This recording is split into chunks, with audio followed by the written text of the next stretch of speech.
nous accueillons Guillaume Corvus. La convergence des catastrophes. Alors évidemment, dans cette émission, vous l'avez compris, j'accueille généralement des auteurs légers. Vous, ce n'est pas le cas, mais il y a quand même une belle leçon d'optimisme sur la fin. On va changer de civilisation. C'est ce que je dis à la fin. Le thème global du livre, c'est que cette civilisation-là, que nous vivons aujourd'hui, en a pour 15 ans maximum. Et pourquoi? Du fait d'une série de convergences, de lignes dramaturgiques qui, pour la première fois dans l'histoire de l'humanité, vont se rencontrer à l'horizon, à mon avis, de 2010-2020, qui vont faire que notre civilisation, qui est fondée sur la croyance au miracle, va se casser la figure.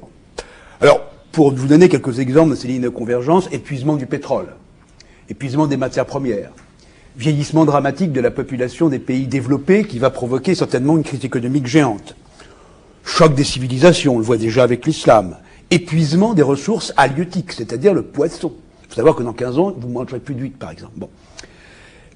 Montée probable de guerre civile, et ça commence déjà en Europe. Les deux principales lignes de convergence des catastrophes étant, à mon avis, économiques et écologiques. Sans parler, bien entendu, de la dispersion de l'arme nucléaire, et sans parler du fait que nous entrons dans un siècle de fer.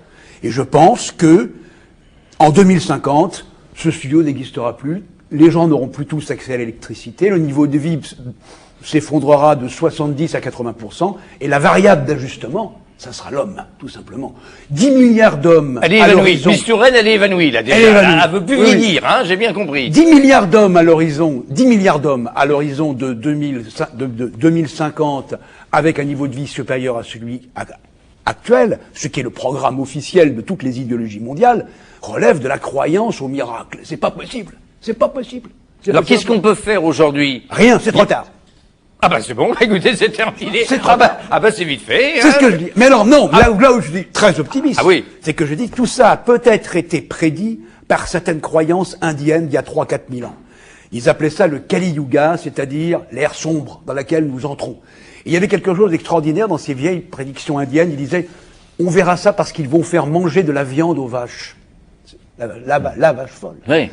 Ils vont tuer les enfants dans le ventre de leur mère. L'avortement, etc., etc. Mais ils disent, mais après, il y aura une nouvelle humanité qui va surgir, fondée sur des nouvelles bases, et je pense que nous la verrons si nous survivons à cette catastrophe qui ne saurait tarder. Alors, attendez, vous pouvez aussi être optimiste, car il y aura des zones préservées. Alors, il y aura une économie à 2 vitesses, on peut pas savoir. Moi, je pense que ça sera plutôt vers l'Asie. Il y aura une économie à 2 vitesses, ou peut-être la Nouvelle-Zélande. Bon, j'ai plus très faim, je dois maintenant. Gérard, si t'as encore un petit peu d'optimisme sous les doigts, comment tu illustres les propos de Guillaume?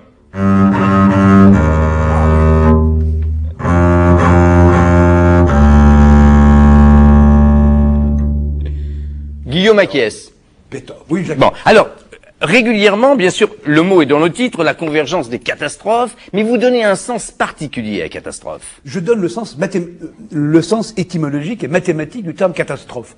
Une catastrophe est un changement brutal d'état d'un système, que ce soit un couple, que ce soit une goutte d'eau sur l'aile d'un avion qui va basculer, que ce soit un moteur, que ce soit un corps humain, une société. Voilà. Donc, une catastrophe, c'est un changement brutal d'état. Bon, il faut quelque chose de... Oui. Qui se prépare longtemps, qui se termine dans le chaos et la recomposition d'un autre équilibre. Donc la catastrophe, c'est le passage d'un état à un autre, mais de manière brutale et de manière forcément douloureuse. Alors ce que le téléspectateur a pas vu, c'est que pendant que vous parliez, vous faisiez signe à Gérard en disant « Fais-nous quelque chose de... » Alors Gérard, fais-nous quelque chose de... Oui, je dirais plutôt... Non, c'est quelque chose qui monte, plutôt. Quelque chose qui monte avec une espèce d'explosion, et ensuite... c'est une autre mélodie.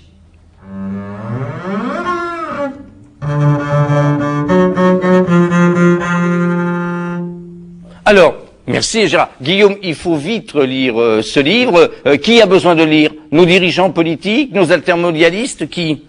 Alors j'aurais dû l'envoyer à M. Sarkozy, et j'ai oublié dans mon service de presse. Mais je crois à nos dirigeants politiques, oui. Oui, nos dirigeants politiques. Moi, je fais pas de politique parce que je pense qu'ils disent tous la même chose.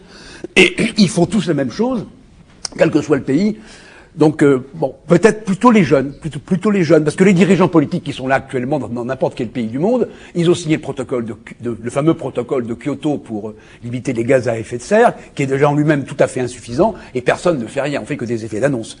Il y a actuellement un livre qui est paru aux États-Unis qui s'appelle The Lean Economy par un certain Mr. Fleming, qui est un économiste américain, et qui dit exactement la même chose que moi. Il est paru bien après mon livre, et il dit nous allons consommer la dernière goutte de pétrole en 2025. Voilà.